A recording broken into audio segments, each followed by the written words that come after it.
Добрий ранок. В ефірі програма «Саба» на телеканалі АТR. Говоримо про те, що хвилює Україну і світ. І зараз ми говоримо про благочинну діяльність і про допомогу, власне, тим, хто не може собі допомогти самостійно, про маленьких дітей. От, власне, у нас в гостях Олена Бондарчук-Ладна, засновниця фонду «Справедливість», та Іляна Гайдук, представниця фонду «Справедливість». Власне, жінки, які допомагають маленьким діткам. От, власне, я хотіла б вас запитати одразу, хто до вас звертається, за якою допомогою? Міжнародний фонд «Справедливість» допомагає різним категоріям населення. Це і малозахищені сім'ї, це також і родини бійців АТО, це переселенці, це дітки з інвалідністю. Тобто охоплюємо різні категорії. І до нас звертаються з різних регіонів. З регіонів України? Так. Чи зараз звертаються до вас з Криму? Ну, Крим – це є Україна. Ну, принаймні, у тих політичних і умовах, в яких наразі перебуває Крим, ще таких не було випадків, але якщо до нас будуть звертатися діти або люди з України, то з Криму, то, звичайно, ми допоможемо, чим зможемо, або посприяємо в допомозі, звичайно. От, власне, на яких саме проблемних ситуаціях зі здоров'ям ви акцентуєтесь? Основним нашим напрямком Міжнародного фонду «Справедливість» це є допомога та підтримка Інституту педіатрії, акушерства та гінекології. І разом з моєю подругою, засновницею також фонду Наталією Мірошніченко, ми вже багато років допомагаємо інституту. Дітки в цьому... Чим саме? Чому саме ваша допомога? На чому ви акцентуєтесь? Це допомагаємо медичним обладнанням, медикаментами, ремонти. Тобто, всім, чим до нас звертається головний лікар, до нас звертається за допомогою, і ми сприяємо так допомозі. За рахунок чого існує ваш фонд?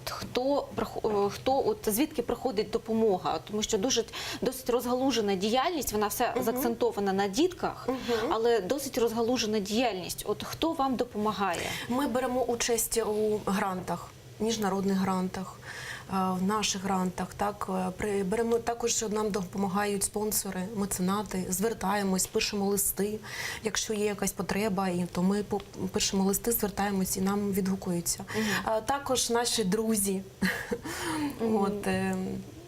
які нам довіряють. І вже за цей рік, за ці роки вже є багато людей, які довіряють і допомагають.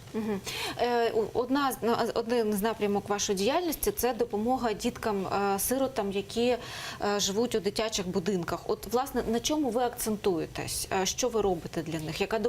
Якої допомоги вони потребують? Ви знаєте, кожна категорія дітей потребує, перш за все, не тільки матеріальної допомоги, а перш за все уваги. От для них ми влаштовуємо різні майстер-класи, фестивалі, тому що любов і увага – це те, що головне, що вони потребують. Так?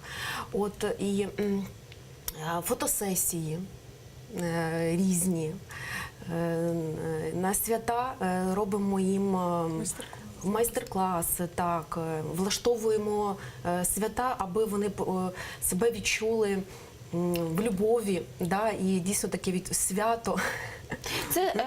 Ця діяльність від свята до свята, чи це відбувається і у звичайні буденні дні? Звичайні буденні дні, тобто ні від свята, не від свята.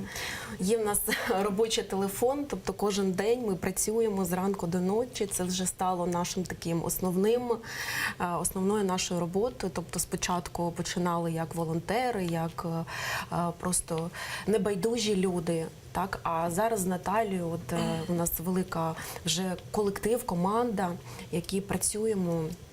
І головна наша мета – це допомога діткам, тому що дітки – це майбутнє України. Ну і принаймні в Україні це ще й найнезахищеність верства нашого населення. Тому ми хочемо донести суспільству, що кожна дитина є повноцінним громадянином України і має рівні права незалежності від соціального статусу чи наявність інвалідності. Яка допомога діткам з сиротинців? От власне ви влаштовуєте і майстер-класи, і якісь книжки, і якісь ігри з ними відбуваються.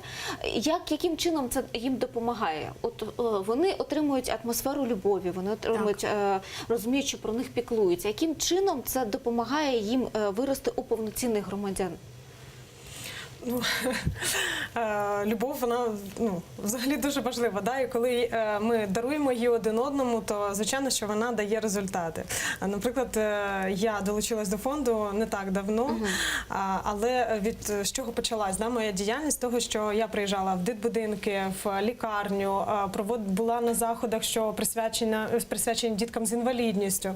І я вам хочу сказати, що неймовірно вражена була саме такими почуттями, такою щирістю сприйняття, необхідністю того, що ми робимо.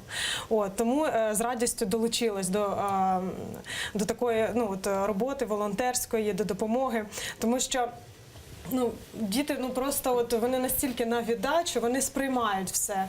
І це, звичайно, закладений такий фундамент для того, щоб ці діточки, вони виросли хорошими людьми, перше, що закладається, і так само дарували потім. Це все будує нашу країну.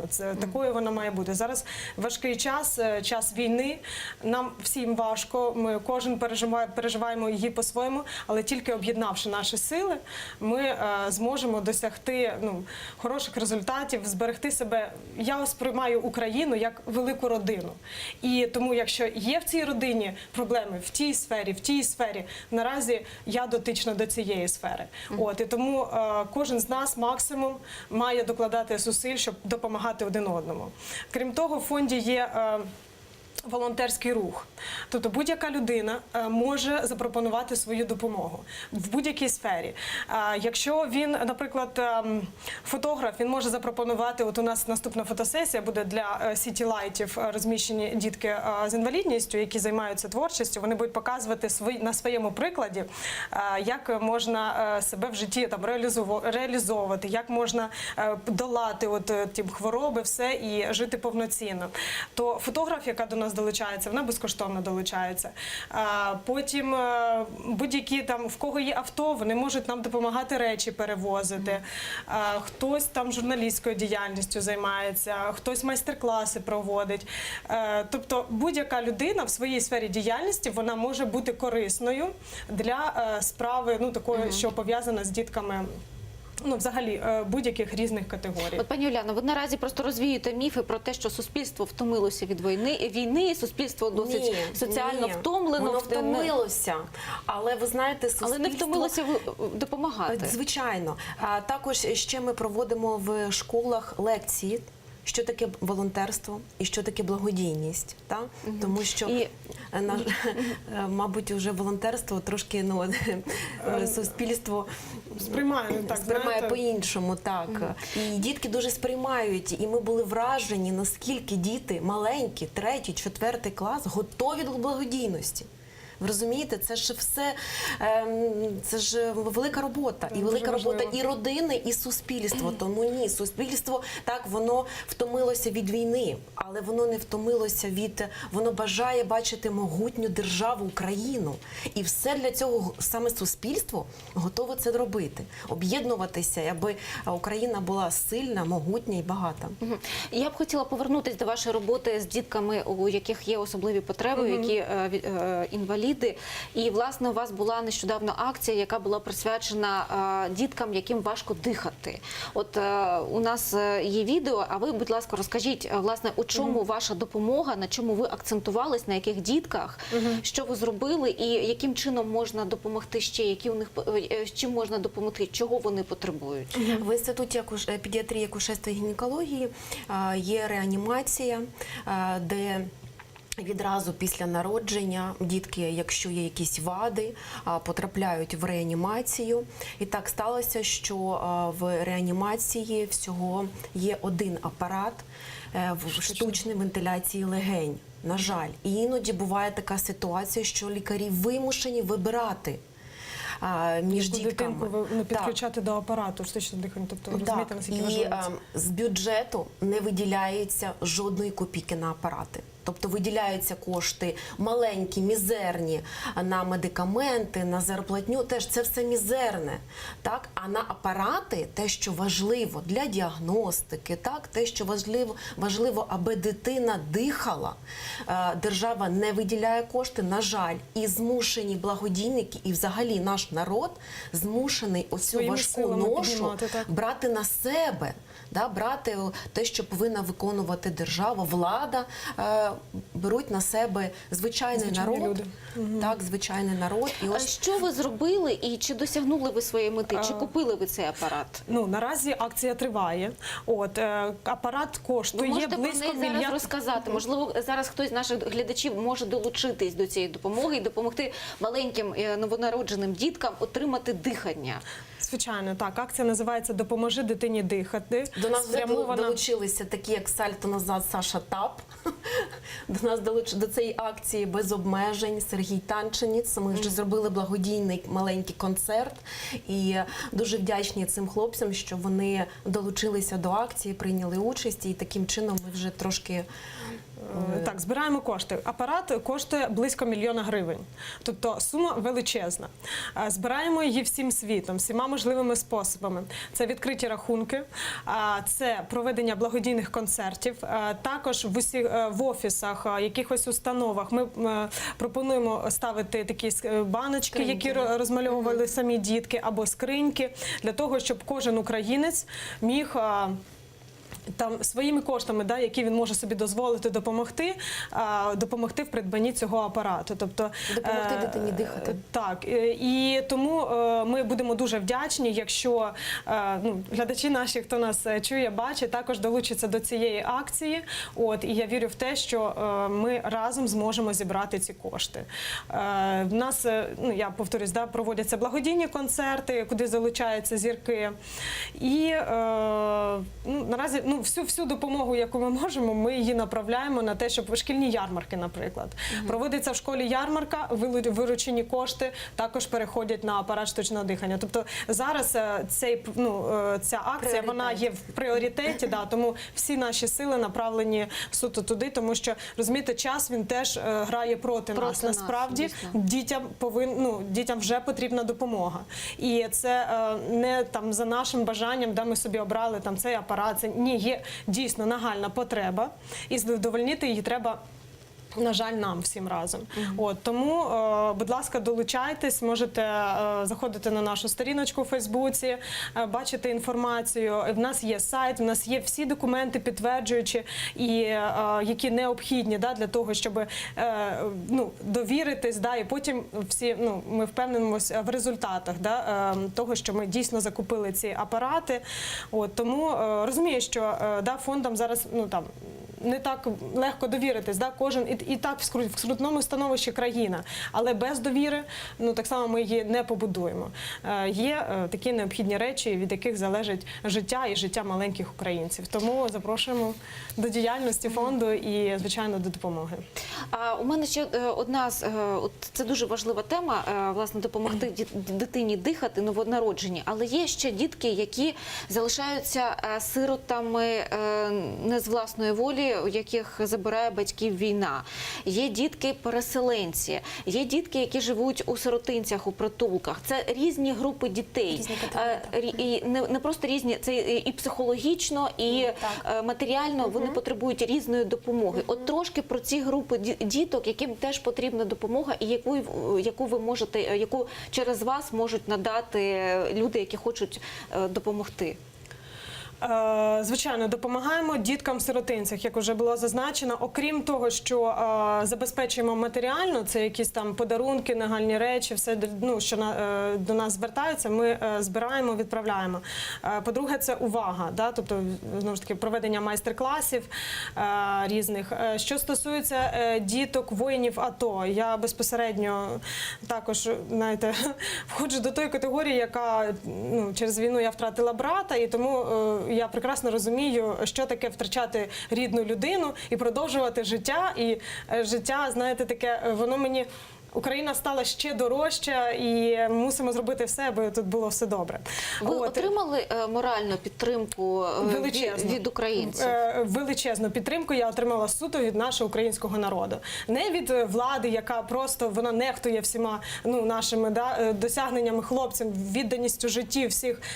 Ну, тобто те, що відбувається зараз, тобто це можна впасти в глибоку депресію. Але краще всі ці там сили, да, емоції перенаправити на добро і все-таки продовжити справу наших хлопців, наших рідних, які або загинули, або продовжують воювати і відстоювати нашу незалежність.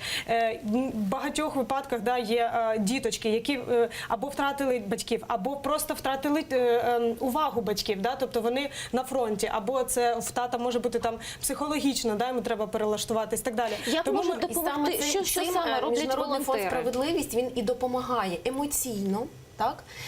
По-друге, підтверджує, що ці діти, вони так само захищені, так, тому що і вони юридично надаємо допомогу. Є такі категорії, що потрібна юридична допомога, тобто сприяємо. Тобто це кожен раз індивідуальна робота з кожним психологічна, матеріальна. Ну, знаєте, зовсім потреби зовсім різні. Але я ще раз хочу повторити, що саме головне – це увага і любов. Це те, що вони дуже часто чуємо, що дякуємо вам, ми думали, що ми нікому не потрібні. А ми розуміємо, що ми такі потрібні. І потрібні, саме головне, це оця потреба, вона йде від народу.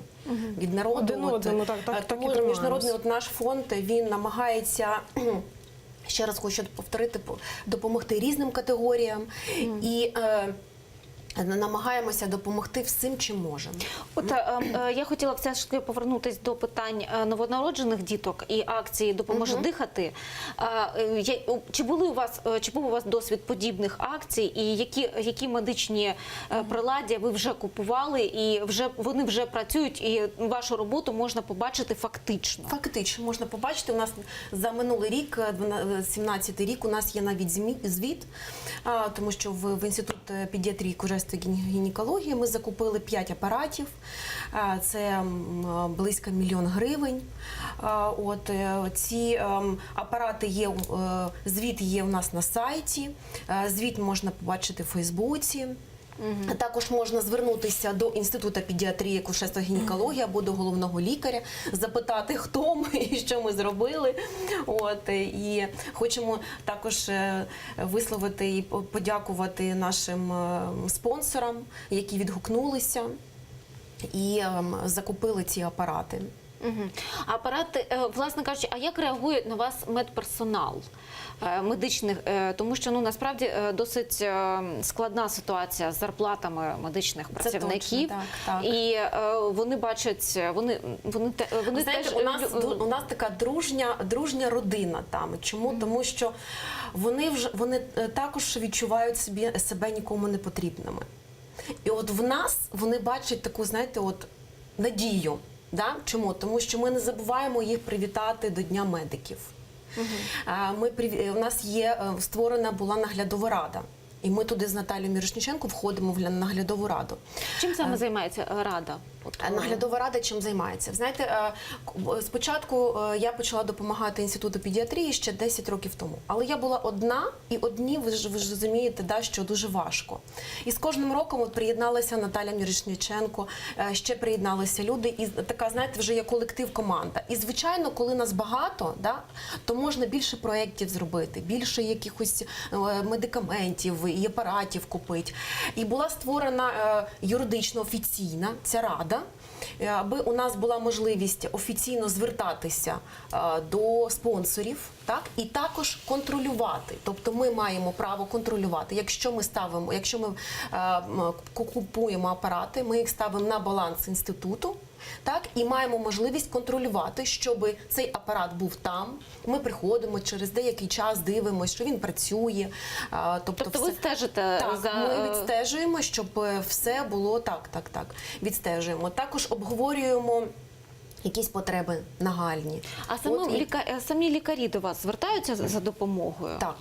Так, звертаються. Ось, наприклад, до нас і звернулося головний лікар з листом, що є потреба в апараті штучної вентиляції легень АВЕА в реанімацію для новонароджених. Ми повернемось до студії за кілька хвилин. Наразі невелика перерва. Залишайтесь з нами. 28 лютого 1525 року під час походу на підкорення території сучасного Хондурасу за звинуваченням у змові проти Ернана Кортеса страчено Куатемока, 11-го і останнього суверенного правителя імперії ацтеків, який після її падіння перебував на службі іспанської корони. З 19 століття він – національний герой Мексики і символ її війни проти іспанського панування. Цього дня 1854 року у місті Ріпон засновано Республіканську партію Сполучених Штатів Америки – об'єднання супротивників рабства, які відображали інтереси промисловців півночі. Після перемоги мешканців півночі і їх лідера Авраама Лінкольна в громадянській війні республіканці майже 20 років безперервно правили Сполученими Штатами. 28 лютого 1922 року Великобританія в односторонньому порядку проголосила Єгипет суверенною державою. Єгипетський султан прийняв титул короля під іменем Фуад І. Цей день 1986 року двома пострілами у центрі Стокгольма вбито прем'єр-міністра Швеції Олофа Пальме, авторитетного у всьому світі політичного діяча, главу міжнародної неурядової організації «Незалежна комісія з питань роззброєнь». Убивця з місця злочину зумів втекти і так і не був знайдений. Новим головою шведського уряду став Інгвар Карлсон. Цього дня 2013 року папа Римський Бенедикт XVI добровільно залишив престол, про що він заздалегідь попередив 11 лютого. 85-річний Бенедикт XVI вирішив зректися престолу через, за його словами, похилий вік.